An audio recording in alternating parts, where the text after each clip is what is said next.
Hello, আসসালামু আলাইকুম guys. আমি আজকে দেখাবো আপনাদের কিভাবে বাইকের যে মেনটেনেন্স করতে হয় এবং চেন কিভাবে ক্লিন করতে হয়। আজকে আমি শুধু চেন ক্লিনটা দেখাবো। এখন চেন ক্লিনে কিভাবে কি কি উপকরণ লাগে তা দেখাবো। প্রথমত আমরা একটা কেরোসিন নিয়েছি। কেরোসিনটা ফুল ছিল, বাট এটা আমি অনেকবার ইউজ করার ফলে এটা কমে গেছে।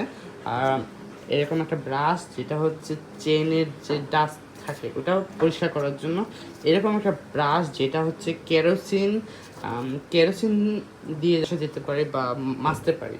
আর দেন সব কিছু শেষে আমরা এই চেনলো ফ্লেমিঙ্গো, আমি এটা ইউজ করছি।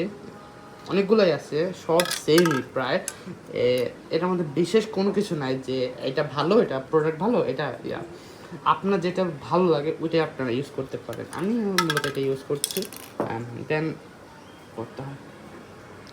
এটা মূলত এটা আমার বাইক। এটা হচ্ছে সুজুকি ব্র্যান্ডের এফআরভি।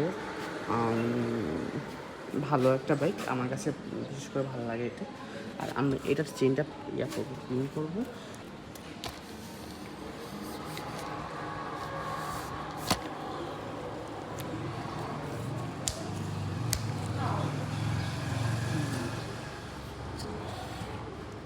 এটা তো প্রথমত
লুপটা দেওয়ার সময় আমরা এটা ছেড়ে নেব।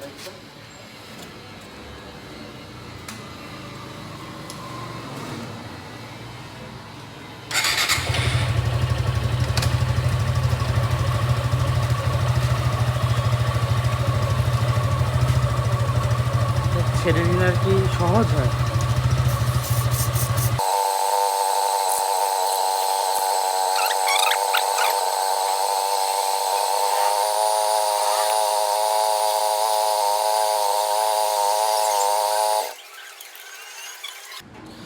এখন মোটামুটি অনেকটা ক্লিন হয়ে গেছে।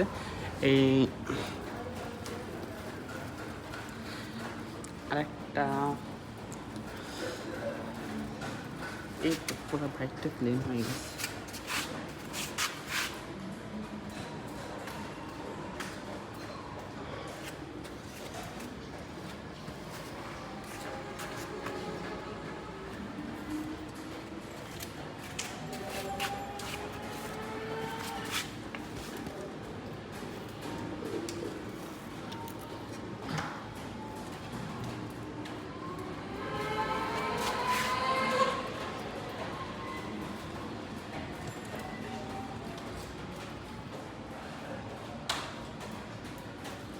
দেখা যাচ্ছে যে বাইকটা মোটামুটি বেশ ভালো ক্লিন হয়ে গেছে।